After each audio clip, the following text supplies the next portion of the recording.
to discuss interpretation services as needed. Thank you very much, Adam.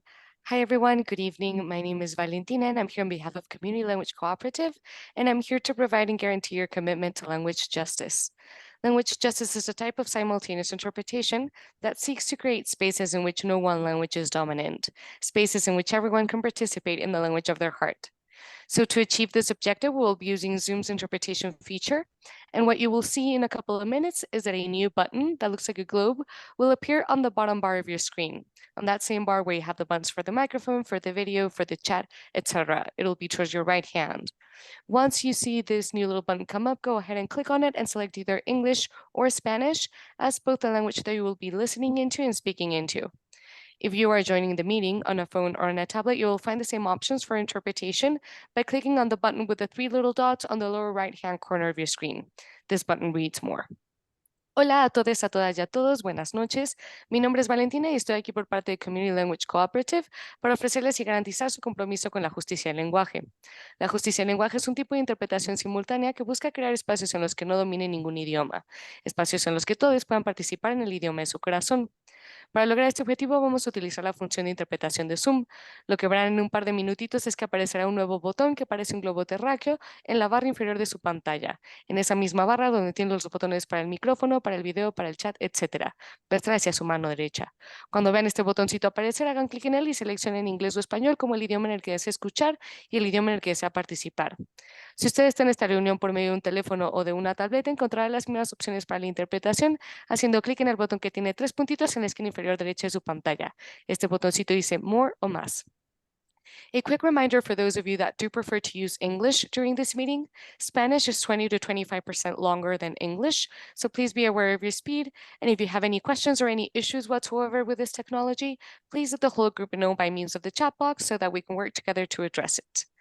Un breve recordatorio es que la interpretación es simultánea, entonces cuando participe, por favor mantenga un ritmo de conversación para que yo pueda comunicar su mensaje completo en el otro idioma. Si tiene alguna pregunta o algún problema con esta tecnología, por favor comuníqueselo al grupo completo a través del chat para que lo podamos resolver en conjunto. Muchas gracias por tenerme por acá. Podemos activar los canales de interpretación ahora. Thank you so much for having me here. We can go ahead and start the interpretation channels now.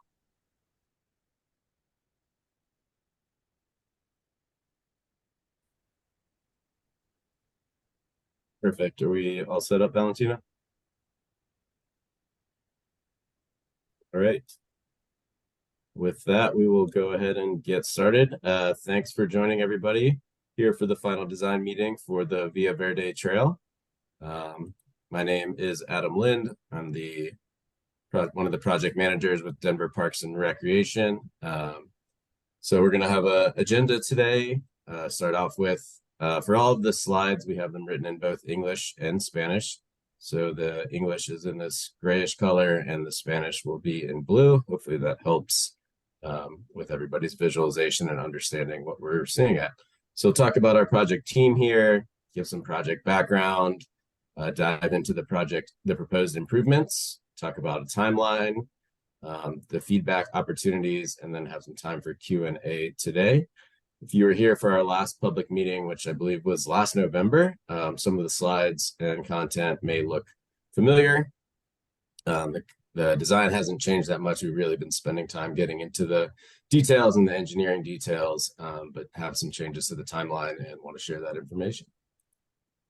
So once again, my name is Adam Lind. I'm the Trails Program Manager, and with us is Kevin Smith, who is the project manager from DPR.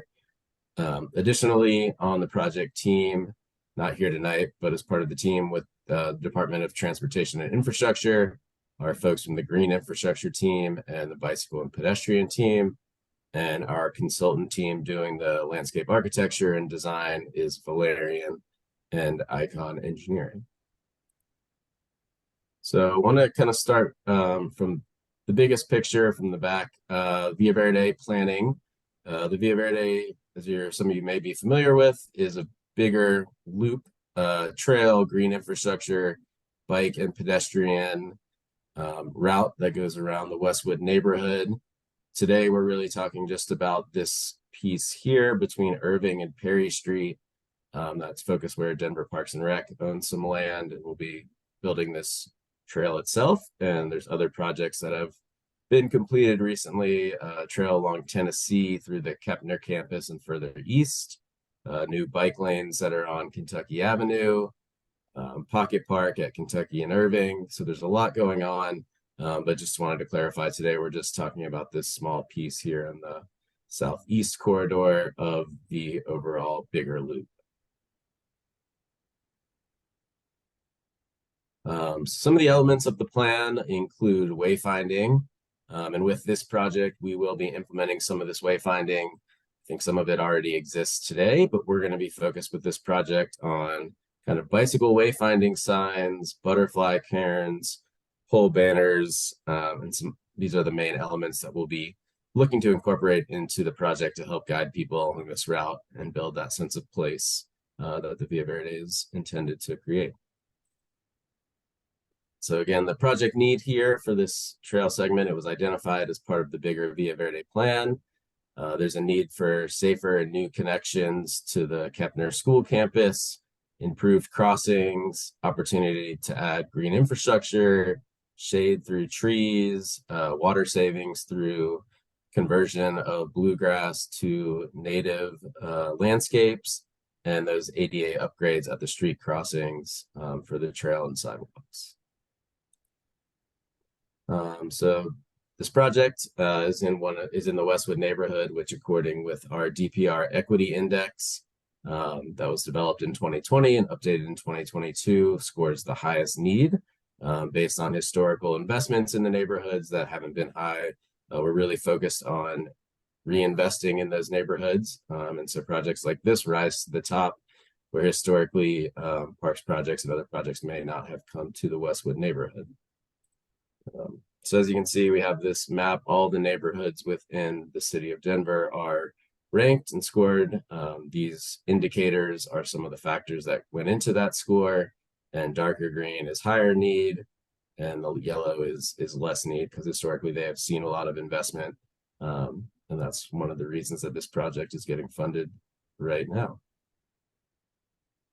So again, taking this from the bigger Via Verde map, we're focused here on segment 4 and segment 3, which is from Irving Street to King Street. The Westwood Library is here, so through that parking lot and the existing sidewalk, and then coming out the other side on Lowell and going up through the improving that existing trail up to Perry Street and tying into those new bike lanes on Kentucky Avenue.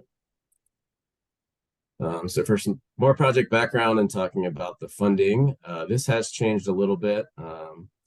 The design funding has increased and the cost of design has gone up due to some additional improvements that we're doing at the Irving Street crossing, which I'll get to in a little bit. And our construction estimate has also gone up. And so we're looking to split the project into 2 phases, one that'll be starting next year and another that'll continue into 2025. And we'll talk more about those details a little bit later in the presentation. So I want to start with some existing conditions. Again, if you were part of the meeting before, you're probably familiar with these.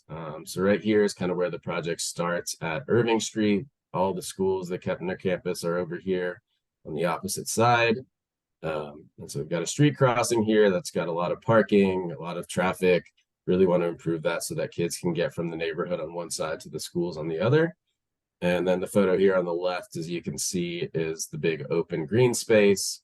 It's currently an Excel easement. It's got the power lines running down it, and this is where we'll be converting this space to have the trail and some green infrastructure, more trees, benches, amenities. So just continuing down through that stretch, just some more pictures of what's existing. We're not going to be removing any of these trees that currently exist. We'll just be working around them and adding new trees to the area as we can. With the power lines, we're limited in how big we can plant trees or like what different species we can use. So we've got some guidelines from Excel that we have to follow, but we'll be planting similar trees to what's out there today. And if you have questions, sorry, I should have mentioned this from the beginning, you can hold them till the end or write them in the chat, and we'll go back and answer those at the end of the meeting, but going to keep all questions until the end. So continuing on now, we're on the opposite side of the library. There's an existing fairly narrow sidewalk here, not really made for biking, not enough space for two people to walk side by side. So we'll be extending this sidewalk into the street to make it 10 feet wide. And then same thing here on Tennessee. This is the Doug Gardens. And as you're going west towards the existing trail, same issue. We'll be preserving all of the trees that exist along the curb there and then extending this sidewalk out into the street. Some of the existing pictures, the current sidewalk is about 8 feet wide. Some places it's in good condition, other places it's cracked and damaged. And so as part of this project, we want to bring it up to our trail standards, which is 10 feet wide. So we'll be removing and replacing the trail throughout these pieces of the easement. Picture on the left here, show an existing street crossing. The ramps and things aren't designed to meet the Americans for Disabilities Act. They're not ADA compliant. There's no signage warning cars that there's pedestrians here and no striping. And so with this project, we'll be trying to upgrade those ramps, add crosswalk striping and crosswalk signage to make the drivers more aware that pedestrians are crossing there. And again, just another picture of the existing trail. You can see in the bottom panel, it's cracked in half. So we'll be replacing that and widening it. So in summary, these are the improvements that are included with this project. Building that new trail from Irving Street to King Street, and then new segments of trail along Tennessee between Lowell and Meade. That's where we'll be widening the sidewalk. At Irving Street, between the trail and the Kepner school campus, we're going to be doing a raised street crossing. So that's something new that we'll be sharing here later in the presentation. And then we'll be upgrading the trail from Meade Street to Patton Street. All the street crossings will have improved ADA access and design.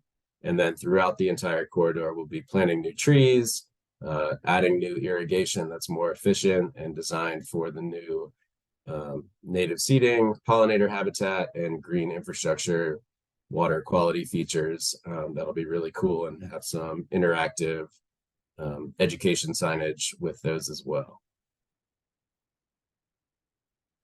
So here's an image of that new trail. We'll start here on the east side.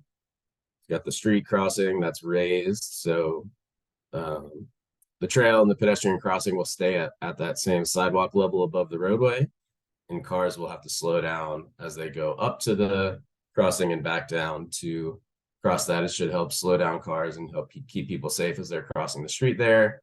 We're also raising the bike lanes on each side of the roadway in this section, and then widening the sidewalk on the west side.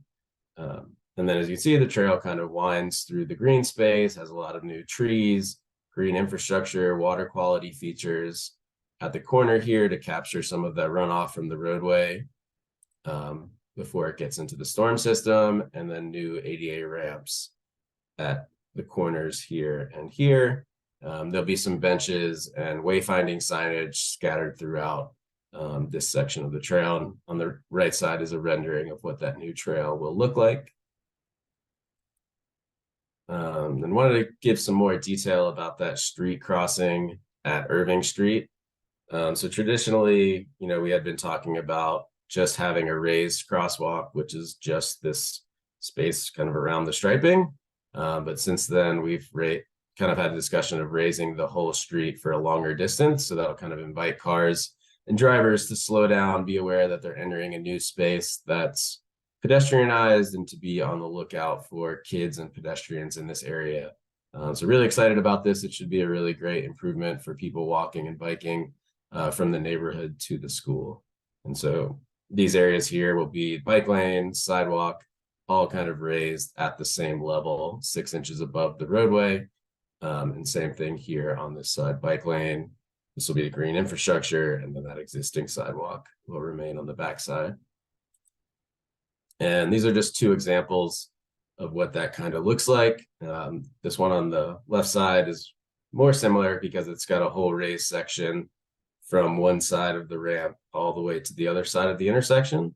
So it's kind of like that. And then this one on the right is a raised crosswalk. So this is what we'll be doing, but kind of a combination of both, where it's not going to be as big as the entire intersection, but it's not going to be just the crosswalk. It'll be about 100 feet or so of raised roadway level through that Irving Street zone around the school to really emphasize that it's a place to slow down and be aware and not just the same as the rest of the roadway.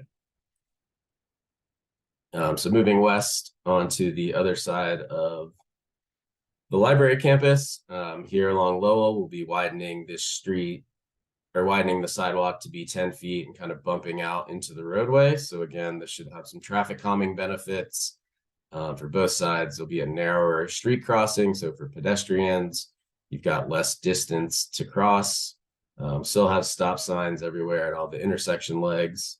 And then along Tennessee here, yeah, widening out that sidewalk into the roadway. So there is existing parking on the street here. That will be going away. Parking on the south side of the street will remain. So you'll come through here 10 feet, be able to cross the street, 10-foot trail, cross the street here. And then that's when we get to the existing trail segment that runs northeast to southwest from Tennessee and Meade to Patton. So all of this will be getting removed. We're adding a new section of trail here. As you can see, there'll be groupings of trees. We'll have some new benches, wayfinding. All of the street crossing ramps will be getting upgraded. And then the project actually will continue all the way past to Patton Street through this last block here. So those are the major trail improvements that we're proposing with the project. These are this is just a typical design of one of the street crossings, both making it ADA compliant for people walking kind of up and down, north and south on the street, and also for the street crossing, having crosswalk striping, new ADA compliant ramps, truncated domes, and additional signage for drivers to be aware that pedestrians are using the trail. So throughout the project, on the east side, mainly along Ford, Tennessee, and Irving, we're also going to be installing green infrastructure. So on the right side, there's some pictures of what that could look like. Rain gardens, stormwater planters, really designed to capture the roadway, to capture the runoff from the roadway and dilute it before it is going into the pipe system and ultimately into the rivers, into the Platte, into Weir Gulch, Lakewood Gulch, wherever it flows. So this should be really cool infrastructure. We're going to have some educational signage and hopefully be able to partner with the schools on some of that education and outreach about what these features are, how they work, why we put them in. So this should be a really good amenity, and also adding some green space and native vegetation to the area. Again, talking about trees and native seeding and pollinator habitat. So these are just some photos that show the different types of trees that we'll be planting. You know, they're not going to be tall species that'll grow 20 or 30 feet because Excel won't allow that with the power lines overhead. But we still are able to put in some species that'll provide shade, give some breaks from the heat along the trail, and then have some pollinator habitat that'll have some very colorful species to attract birds and bees and other pollinators to the area. So in terms of potential impacts, there will be closures and detours both for vehicles and pedestrians and bicyclists. We'll be doing this in phases, as we mentioned, to reduce the closures. There will be detour routes signed to keep people on one side of the street or the other as needed. And we'll be coordinating with Denver Public Schools on that to make sure that those detours aren't interrupting pickup service or bus service. And if they are, how can we mitigate those impacts, especially during school, when school is in session versus summer when they're not. So as I mentioned, due to the increase in the budget, we're proposing to split this project into 2 phases. Phase 1 will be that kind of east side of the project. So from Irving Street to Meade Street. Definitely want to make sure that the first phase includes the street crossing improvements at Irving to help the kids get to school safely. It'll include the new trail section in that median between Ford and Tennessee Place with wayfinding, irrigation, tree planting, green infrastructure, and native vegetation that is designed in that area will be included as well. And then it'll also hopefully include the sidewalk widening between Lowell and Meade Street. So basically our goal is to build the trail that doesn't exist today in the first phase so that we have a fully connected route between where the trail starts over here on the left of the screen. So we'll build everything new first in 24. And then the second phase will be the improvements of the existing trail. So to remove and replace that existing 8-foot trail with the new 10-foot trail. We'll also have wayfinding, all of the street crossings with ADA compliant ramps, crosswalk, and signage along that section will be included in phase 2, as well as the installation of irrigation trees and native vegetation in that area. So phase 2 is kind of improving what's existing, whereas phase 1 is building everything new that doesn't exist today. So again, for the project timeline, maybe familiar if you were here with the last meeting, we're currently here at public outreach in November of 23. We hope to have our design complete by March of 24, and then we'll be starting construction in summer of 25, trying to really get all that work at the intersection of Irving done and most of the trail work complete before school opens in the fall. That'll be our goal. We'll see how far we can get with that. So in terms of feedback opportunities, we'll have question and answer tonight. This presentation will be posted online on the project website. You can scan this QR code. It should work. I tested it earlier. And the website is also here. So if you click on these or just save this information, take a picture of it, that information will be posted on DPR's site tomorrow. My email address is here. You can send questions about the project to me. And then we're going to have the comment period open until December 1st this year. So it's about 3 weeks of feedback time. And then, yeah, we'll take any final input, see what we can do, what questions people have, and continue forward to wrap up the design and hopefully get this project built next year. So with that, I want to thank you all again for joining. And if there's any questions, please ask away.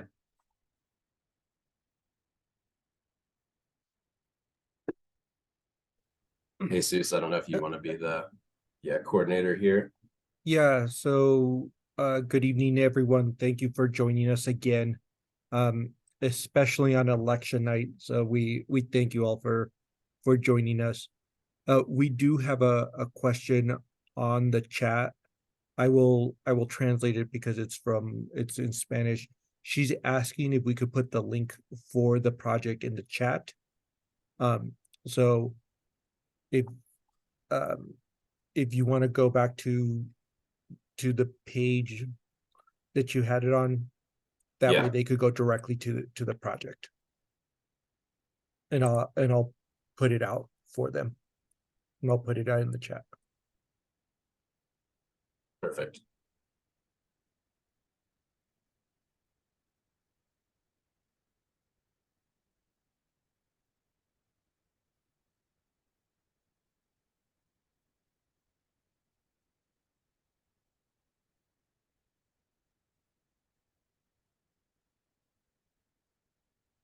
So this should, I just put it in the chat. This should get you to several projects that are happening in Westwood, aside from the Via Verde. What you'll want to do is click to the Via Verde trail, and that's where you'll be able to find the current information. It will not have the information that Adam is presenting tonight. That will be placed later, including the recordings both in English and Spanish that of tonight's meeting, in case someone has any additional questions or you're hearing from community members on what's going on with the Via Verde, they're able to see this.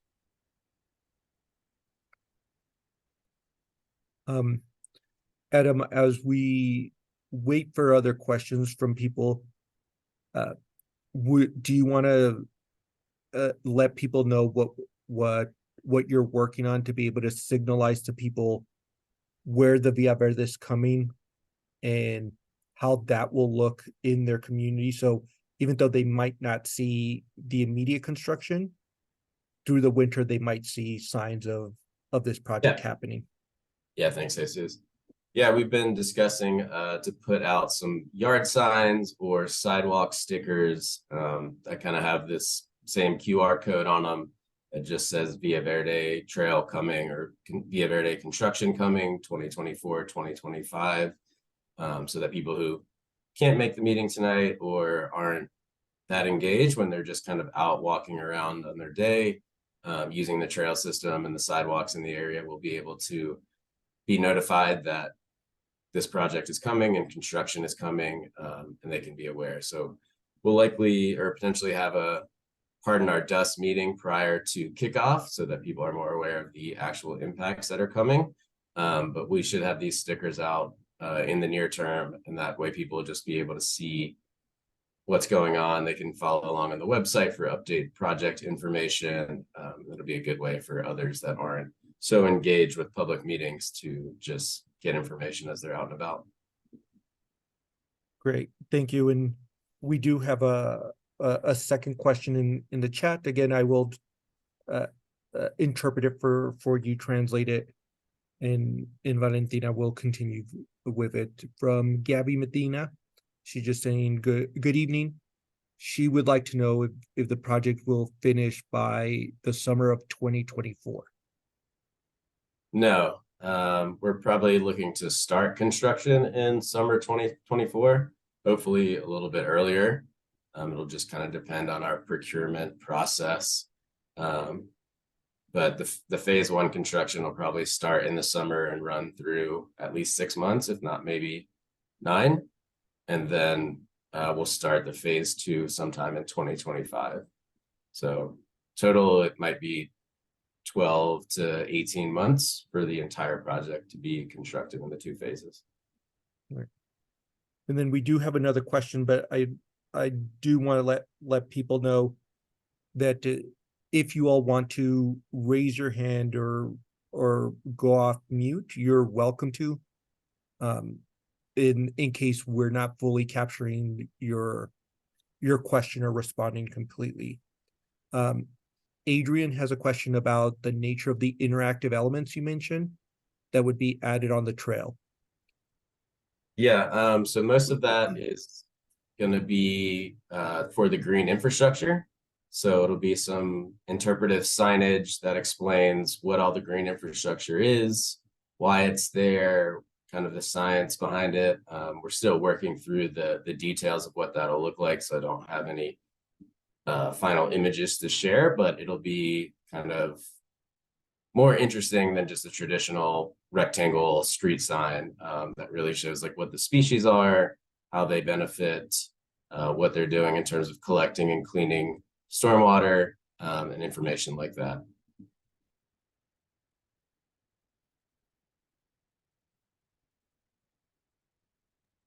Thank you. Adrian, just want to make sure. Okay, I saw the like. Are there any other questions about the Via Verde to Adam? We may have not spoken earlier, but or we may have not mentioned, but we also have Kevin Smith on here. He is the project manager who's overseeing the pocket park at Kentucky and Irving and Kentucky and Knox. Those are different projects. But he will also be overseeing some of this, and if there's any technical questions for him, he's also here to answer any questions that you all might have.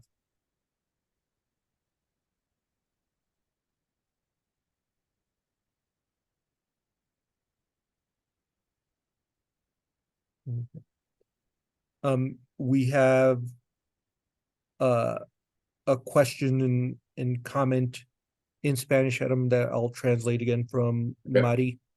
So she's just saying that there are a lot of new people in the neighborhood. Many of the new residents don't aren't familiar with the Via Verde. And what she would like to begin to do is some walking tours for the community to get familiar with it. Wants to see how we could collaborate on that effort to help new residents learn about the Via Verde. Yeah, I think that's a great idea. If you can email me, my email address is here on the screen. We're definitely interested in hosting a community walk or two. We were trying to get one organized either before or after this, but weren't really successful in connecting with anybody yet. So if you are interested, we would love to connect. You can write me in English or Spanish, and we'll get with the right people to make sure that we're connected and organize a day and a time and have translation services available for that walk. So definitely interested in doing that before we get to construction. And then not sure if you were on when we were talking about it, we'll have new stickers kind of out on the route on the sidewalk where we'll be doing improvements and the trail. So that'll help notify some new people. If they're just walking along, they can see that sticker on the trail and say, hey, what's this? And, use a QR code or go to the website to get more information. And then Mari, I think that this is a question almost for you, and then Adam could respond of, do you want to do a walk of this portion that will soon be constructed, or are you thinking of the entire Via Verde? Hola, buenas tardes. Todos no me conocen, disculpen, mi nombre es Mari, trabajo también con DPR y también con My Outdoor Colorado, con las familias de Westwood. Y como decía, dentro de mi proyecto de trabajo, he querido hacer algunas caminatas guiadas en vía verde o en bicicleta. Sé que antes tuvieron estos proyectos, pero me gustaría traerlo ahora dentro de mi trabajo y poder hacerlo. Pues es buena pregunta, no sé, yo personalmente nunca he recorrido la vía verde, solamente una partecita, entonces no sé qué tan grande, tan largo es, cuánto tiempo toma, pero las dos opciones son buenas. Si estamos hablando de la parte de la construcción que se va a hacer y como promoviendo esta parte, entonces puede ser solamente eso. Pero si queremos hacerlo completamente la vía verde, pienso que también está bien. Entonces, se pueden ver las dos opciones. Pero quiero que sepan que pueden contar conmigo si quieren trabajar con la comunidad y como promover este tipo de programa e involucrar a la comunidad y todo esto. Okay, perfect. Thank you. Yeah, I think focusing on probably this construction piece makes the most sense for now. I think the whole loop is like 3.4 miles or so. So it's a decently long walk. And the other phases aren't necessarily funded for construction. So maybe if we just focus on this section, I think it's less than a mile and it's the project that's coming, within the next few months. That would make the most sense. So yeah, let's definitely connect offline tomorrow or whenever you can send me an email and we can start that organization, and maybe we'll get lucky and find a good day that's warm to get everybody out there. And I do just want to capture Adrian's comments on here. She mentioned an organization called Pedestrian Dignity that also helps on these type of efforts. I don't know if you happen to have their contact information, Adam, but Adrian, if you'd like to share that with Adam, that way we make sure that people that are interested in doing these type of walks are all included. Yeah, I don't have the contact info, but I'm familiar with the group, and if Adrian has it, please share it. Otherwise, I think I can track it down. Yeah, I have a couple I'm with Denver Streets Partnership, representing my colleague Tanika K tonight, and so we've done a few walk and rolls with them, and so I have a few contacts. They're kind of because they're so local and grassroots, they don't have like one person that organizes everything, but they're currently organizing community walks with the CASR office right now. So this might be a good way to bring that in. I'll dig up some emails and throw them in the chat. Oh yeah, Adrian, and yeah, I recognize you from DSP. So if you guys have contacts and can help organize this stuff, happy to kind of team up with whoever, whenever. We kind of, unfortunately we're in November and cold weather's coming, but happy to schedule these and see if we get lucky and get a warm day and get a good group out there to do a walk or two before we get to construction. Adrian, sorry for asking you questions. Just wondering if you know if they have any type of walk organized for Southwest Denver or anything like that. I don't know off the top of my head. They just did their first walk that was partnering with Kaiser specifically last week. But it was more north than Westwood. So I'll throw some emails in here, but I'm also happy to connect anyone who needs to be connected to them or from Parks and Rec, whatever would be useful. Great, thank you. And then Adam, just to make sure you captured Mari, who was interested in doing some walks, did put her email in the chat. Okay. Perfect. I'll snag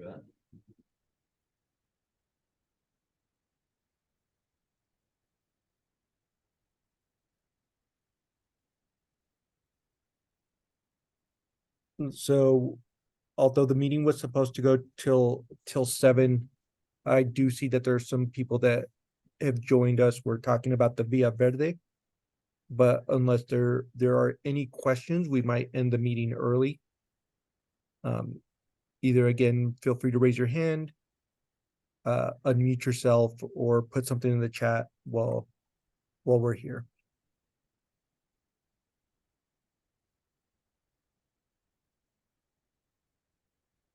Okay.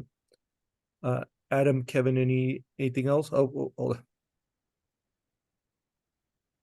No, I think we'll get the information. We'll put the design plans, this presentation, on the website. So if you want to see the details, you can see those. If you just like the pretty graphics, you can look at those. And then, if you have any questions, comments, we'll leave that open for a few weeks, and hopefully we'll be able to incorporate that, and looking forward to meeting some of you in person on a walk soon.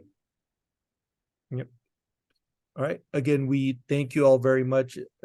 Gabby, we did get your comment about working with the schools on the type of walk. So we will make sure to work with Mari and others to work with the schools to make sure that they're included. Again, Adam's emails in here. If you all have any additional comments or questions, feel free to email him on this project. Thank Thanks, you all everybody. very much.